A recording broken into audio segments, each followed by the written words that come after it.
Hello and welcome to the Health Food Network. I'm your host, Atifa Osman. Today we'll be doing celery crackers, and the reason why I picked celery crackers is because one, it's simple, and two, it's a dehydrated cracker that I kind of wanted for myself, so I figured I'd share it with you anyways. So basically, I'll be dehydrating the crackers. What that is basically cooking at a very low heat, below 118 degrees.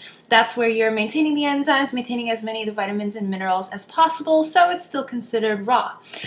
So I'm looking for more of that cracker crunchy feel, and I'm going to show you how to get that.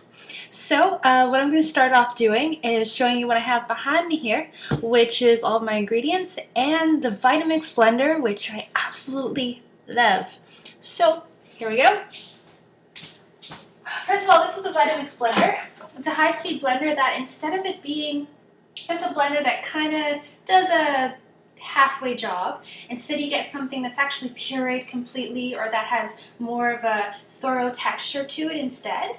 The other thing that I have here is I've got flaxseed that I soaked. So that's the thing. Generally with flax, I always grind up flax first because that way you can actually get the benefits of it beforehand.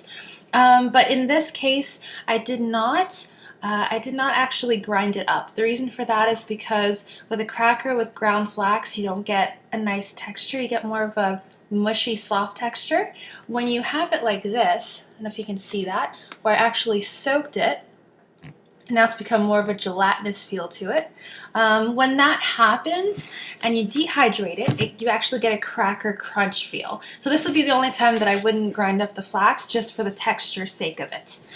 Now, what we have here is soy sauce, which I'm going to be putting soy sauce in it as well.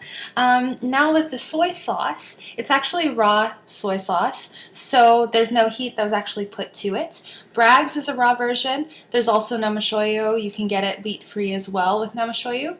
Yeah, so there's a lot of different versions. I'm going for a salty cracker instead. You can always do different flavors. You could do more of a sour flavor. You could do a sweet flavor, anything like that. And then I have a little bit of agave. This is more to balance out the flavor. There are many different types of colors. Agave naturally is a clear color, not a brown color like this one is, but it's very hard to find clear agave. If you can, I would just grab it up. But other than that, I'll be putting a little bit of agave to balance out the flavors with the salty cracker too. And of course, since it is celery crackers, 4 stalks of celery here, which is what I'm going to be putting in. And I'm going to be putting in half an onion. I absolutely love onion and salty crackers. When you have dehydrated onions, it tastes so good. And then a handful of parsley for some more flavor. And that's it. That's all I'm going to be putting in. It's just kind of my own little invention, and I loved how it came out before, so I'm sharing it with you now. Crackers are very simple. A lot of times you can take any leftovers you have in the fridge, toss them together in flavors that mix well together, and you've got yourself a cracker. So let's get started. What I'm going to start out with is first taking the celery.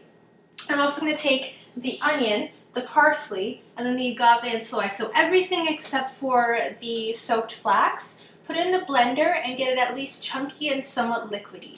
I don't want it completely liquidy because if I were to do that, then the cracker will end up watering. Just going to take the celery and crack it into pieces.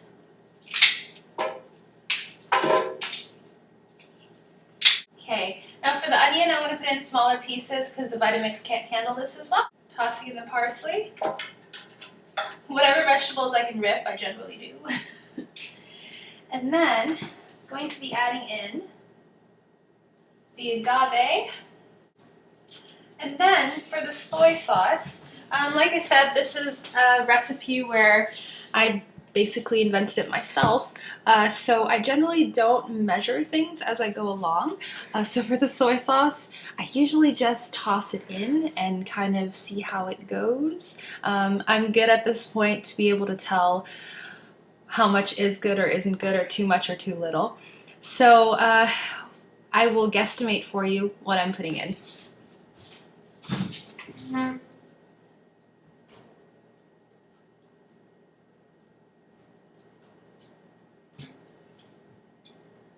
would say probably about 1/8 of a cup. That sounds about accurate for it. So maybe if you do about 1/8 of a cup. The other thing too is whenever you're doing a recipe and you're unsure of the amount, start out with a lesser amount, like a few tablespoons, taste it, see if you like it, and then go from there. And my salty crackers, I also noticed that the salty flavor is downgraded a little bit once it's dehydrated, so I take that into consideration too. So yeah, just try it, see if you like it, and then you can add more. It's much harder to fix it if you put too much.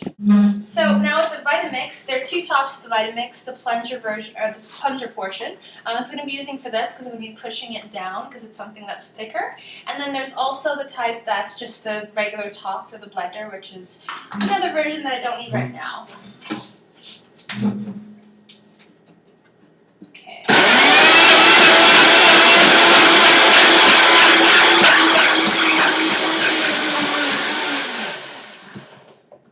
All right. It smells so good.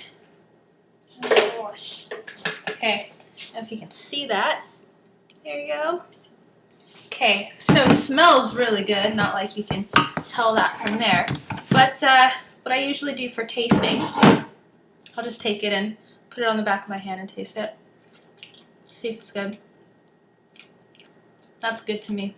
Yeah, that tastes really good. Okay, so what I'm going to do is I'm going to take this and just pour it all in here. Okay, getting it all out. Okay, and then once I got my mix, then I take the soaked flax, toss that in there.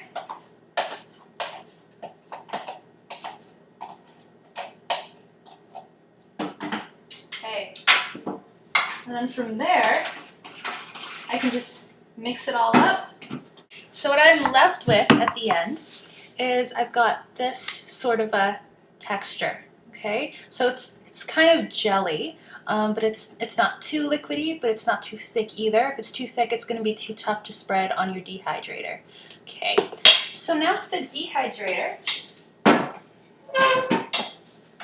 this will be the dehydrator right here, this little guy.